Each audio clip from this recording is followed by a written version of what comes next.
Hey everybody, guess what? We're gonna do a little math at home today in the kitchen.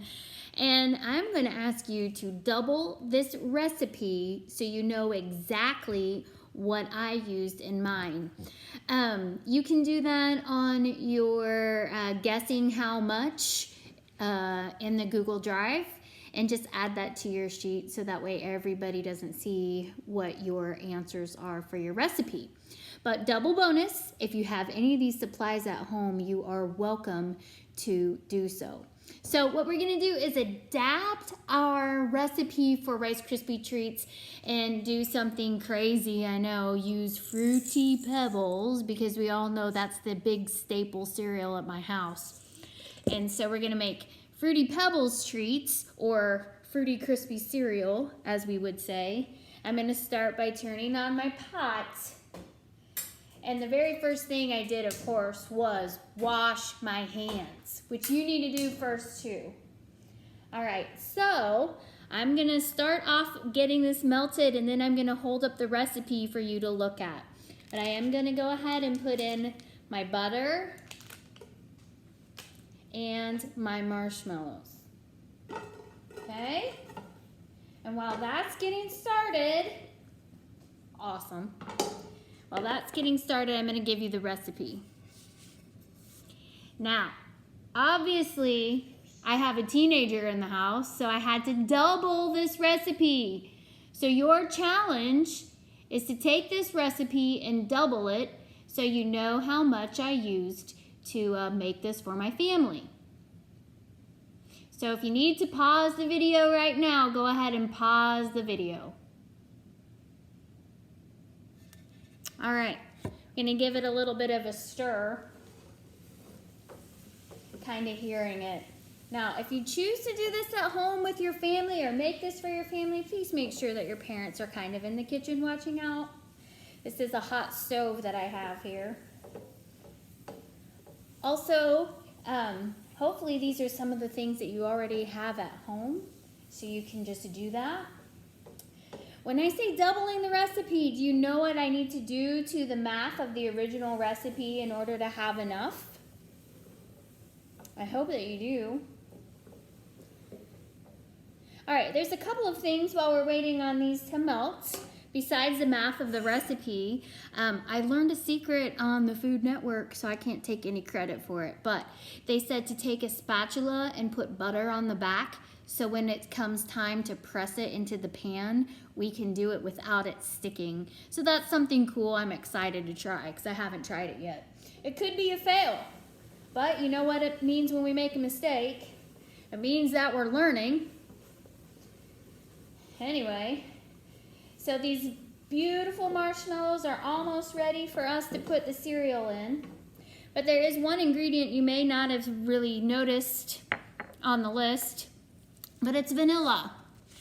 And if you're looking at it, you see that it's 3/4 of a teaspoon of vanilla because this is only half of this recipe, right? And it has a little T by it. So the little t and the big T, you'll probably notice are things that you might need to do at home to understand what the difference is. Little t's mean teaspoon. Big T's, well, they just mean tablespoons. And that is a very big difference when it comes to baking because you have to be precise. So what I mean by that, big teaspoon looks like this, a big one. Let's see what I got. And a smaller teaspoon. All right, this is a tablespoon, so it's big, table. And this is a teaspoon, it's smaller. Notice this? Okay, so that's something really important to pay attention to. But now that we have our marshmallows melted, I'm going to add that vanilla. Stir it in, kind of stand back because it might cool it off a little bit. And we're just gonna dump in our Fruity Pebbles. Sometimes I make this with other things, not just Fruity Pebbles. Sometimes we add Lucky Charms. Sometimes we've done this with Cheerios. You know what's really good is to use Reese's Peanut Butter Puffs and then put a chocolate drizzle on top. So that's another good one you could try. So now that we got this stirred up pretty well, I'm gonna dump this into the pan.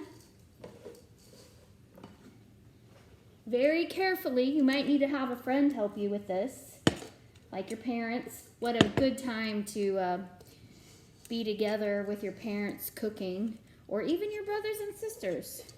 I know a few of you guys have some older brothers and sisters that would love to help you with this, I'm sure. All right, so we got that in here. Let's see if our spatula trick works. All right, so it is. It's working very well. If I have to think about it, that's probably science, where it's coating the back of that spatula. And there's a special way that it's making the slickness and the inertia of the back of the spatula not stick to the marshmallow. But anyway, that's trying to sound fancy. Doesn't it sound fancy? I love those fancy words. Inertia, potential energy. It's all about math and science, kids. You know this. All right, wow. It works so good. I highly, highly recommend oiling the back of your spatula or putting butter on the back of it, because that's what I did. Butter seems to be best. All right, kids. Well, while this is setting up, I'm going to take off my apron. I'm going to get myself outside and enjoy this beautiful weather before the rain sets in and go for a run. I hope you have a wonderful, wonderful day. Here's those flowers from the daffodil How Many. They smell super delicious. But I hope you can try this recipe, and I hope you can figure out how to double it so you can make a big batch for your family at home. But I miss you guys, and I love you, and I'll talk to you soon.